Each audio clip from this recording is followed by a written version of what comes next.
Assalamualaikum warahmatullahi wabarakatuh. Alhamdulillahilladzi anzala ala 'abdihi al-kitaba wa lam yaj'al lahu 'iwaja.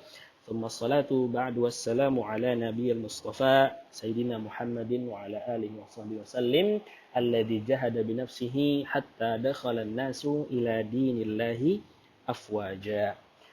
Allahumma salli wa sallim wa barik wa ala alihi wa sahbihi wa man tabi'ahum bi ihsanin ila yaumiddin amma ba'd. Baik para hadirin sekalian yang berbahagia, insya Allah pada kesempatan kali ini kita akan lanjutkan belajar tafsir dan tadabbur kita yang masih berkutat di surat Al-Qadr, yang mana pada pertemuan sebelumnya kita sudah membahas sampai dengan ayat yang ketiga. Ayat 1 sampai dengan ayat ketiga yang benang merahnya, inti pembahasannya adalah menjelaskan tentang apa itu malam Lailatul Qadar, ya. Disebutkan bahwa malam Lailatul Qadar tersebut khairum min alfi syahr, lebih baik dari 1000 bulan, atau setara dengan, ada yang mengatakan 82 tahun, ada yang mengatakan 84 tahun, ada yang mengatakan 86 tahun. Yang mana kalau kita hitung-hitung berdasarkan kalkulasi umur manusia, jarang sekali umat Nabi Muhammad SAW yang akan sampai di usia 82 tahun. Rata-rata setiap umat Nabi tersebut akan meninggal di usia nabinya, ya, di usia nabinya wafat. Nabi kita Nabi Muhammad SAW meninggal di umur 60-an, 63 kalau tidak salah, ya. Maka gambaran kita pun sebenarnya akan meninggal juga di kisaran umur tersebut, 63, 62, 64. Ataupun nanti ada yang lebih dari itu, maka itu adalah nikmat dari Allah Subhanahu wa taala untuk semakin banyak mempersiapkan bekal. Baik, bismillahirrahmanirrahim, kita akan lanjutkan di ayat yang keempat. Tanazzalul malaikatu warruhu fiha biizni rabbihim min kulli amr. Tanazzal, yakni pada malam hari itu tanazzalu, turun. Siapa yang turun? Al malaikatu, yaitu para malaikat, warruh. Warruh di sini dijelaskan oleh ulama, yang maksud dari ar-ruh di sini adalah Jibril alaihissalam.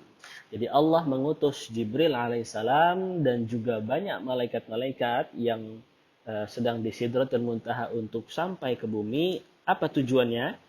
Tujuannya adalah untuk yatanazzaluna ma'a tanazzuli al-barakati war-rahmah.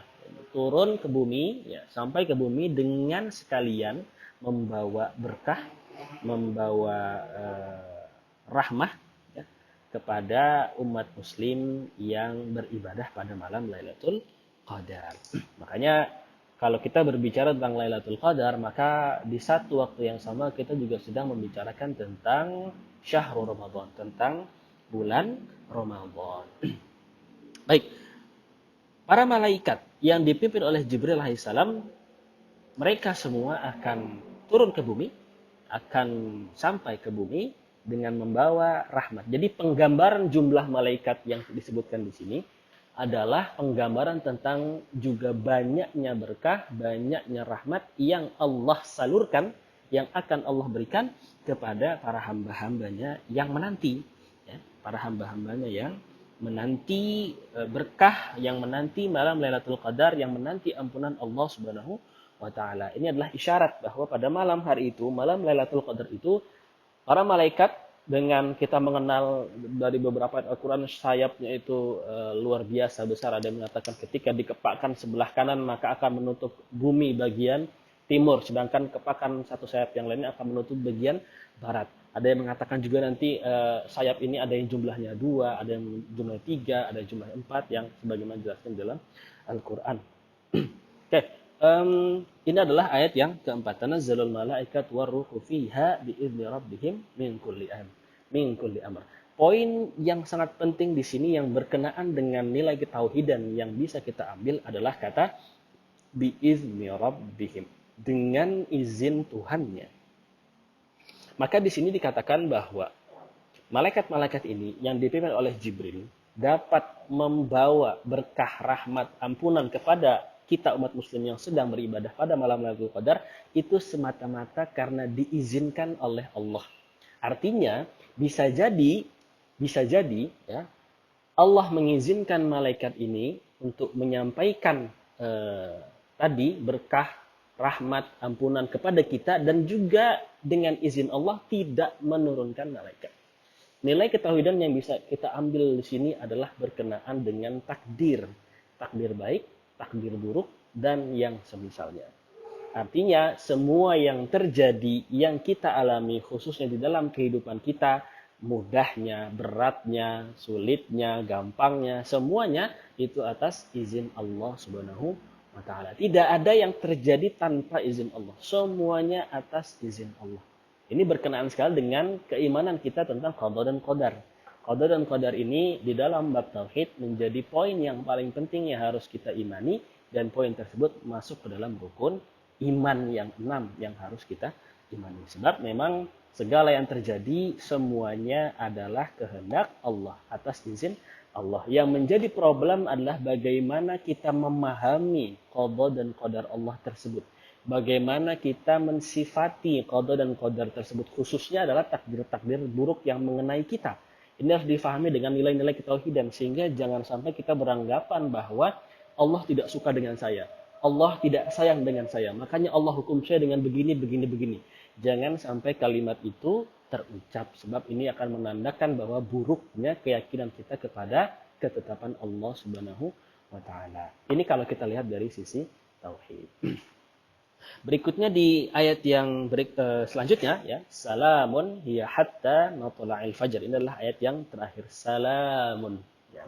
Salam, keberkahan, kedamaian, kesejahteraan, ketenangan dan lain sebagainya, hal-hal yang sifatnya positif pada malam hari itu akan dirasakan oleh orang-orang mukmin, oleh orang-orang Islam yang malam hari itu menghibahkan istirahatnya untuk beribadah kepada Allah Subhanahu wa taala. Kapan perasaan itu akan ada ya? Perasaan itu akan ada, ketenangan itu akan ada ketika pertama kali Allah turunkan ya melalui malaikat-malaikat tadi sampai nanti matla'il fajr, sampai matahari itu akan matla', akan terbit, akan menyingsing.